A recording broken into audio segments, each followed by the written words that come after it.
روشنی کے سفر کے نئے ولاگ میں آپ اپنے میزبان آفتاب احمد خان زادہ کے ساتھ ہیں۔ امریکی کہاوت ہے، ماضی کے لیے ہیٹ اور مستقبل کے لیے کوٹ اتارنا ضروری ہے۔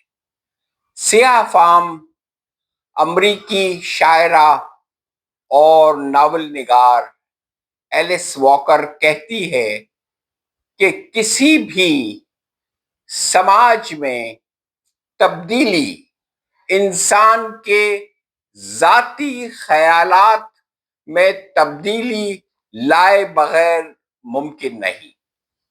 اگر آپ اپنے آپ میں تبدیلی نہیں لائیں گے تو آپ کے ساری زندگی میں آپ کے ذہن کے اندر ایک کشمکش اور تصادم جاری رہے گا اور آپ ساری زندگی اذیتیں اٹھا اٹھا کر مر جائیں گے۔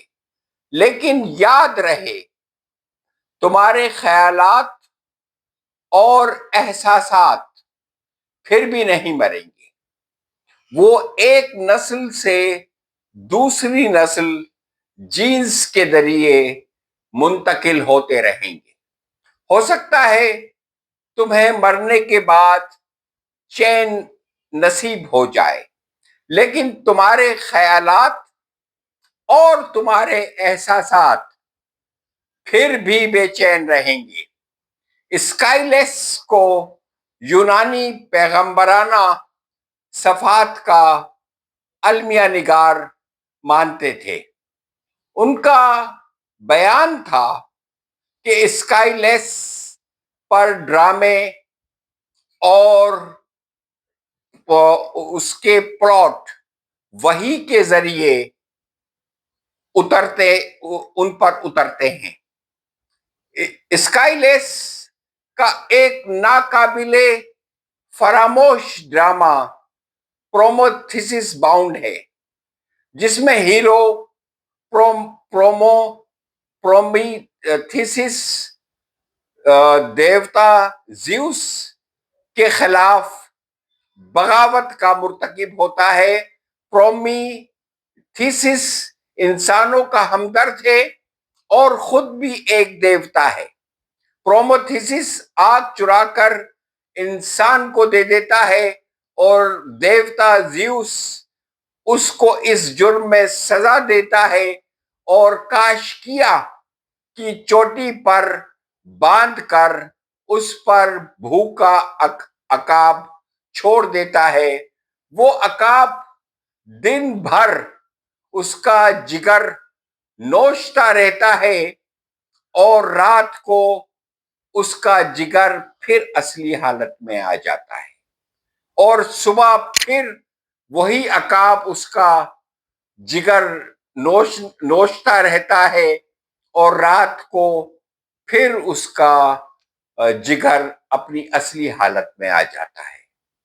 میں نے جب یہ ڈرامہ پڑھا، مجھے تب ایسا لگا کہ ہم سب پرومیتھیسس ہیں جنہیں بیمار سماج نے سزا میں مبتلا کر رکھا ہے۔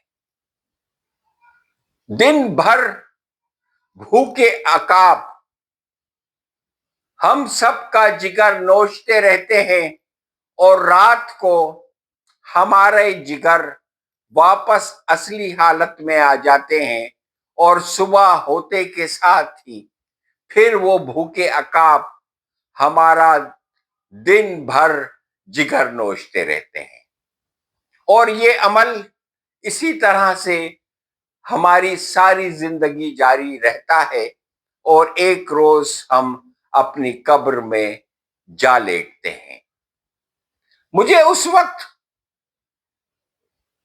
رونے کا اور ماتم کرنے کا دل چاہتا ہے کہ ہم چپ چاپ یہ سزا اور یہ اذیت بھگتتے رہ رہے ہیں، اور اس کے خلاف کہیں سے کہیں بھی کوئی آواز سنائی نہیں دیتی۔ کوئی اٹھ نہیں کھڑا ہوتا کہ آؤ میرا ساتھ دو، ہم ان عقاب کو کیفر کیف تک پہنچاتے ہیں، اس کے انجام تک پہنچاتے ہیں، اور ہم سب جو اس اذیتوں میں مبتلا ہے 25 کروڑ انسان، ان سے انہیں نجات دلواتے ہیں، اور اس بیمار سماج، اس بدبودار سماج کو تبدیل کر دیتے ہیں۔ یاد رکھیں، دنیا بھر کے سماجوں میں اور دنیا بھر کے تمام ترقی یافتہ ممالک میں ان کے رہنے والے انہی بھوکے عقابوں کا شکار تھے۔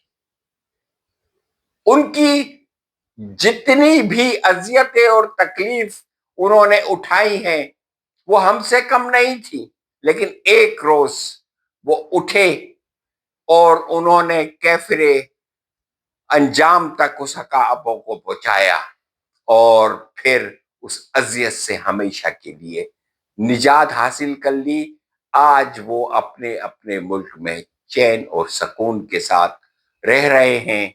اب دیکھنا یہ ہے کہ ہم جو جس اذیت اور تکلیف، دکھ اور غم میں مبتلا ہیں، ہم کب کھڑے ہوتے ہیں اور ان تمام دکھوں کو قبرستان میں دفنا کر ایک خوشگوار ہنسی خوشی زندگی بسر کرتے ہیں۔ یہ ملک ہمارا ہے اور اس ملک کے اصل مالک ہم ہی ہیں۔ خدا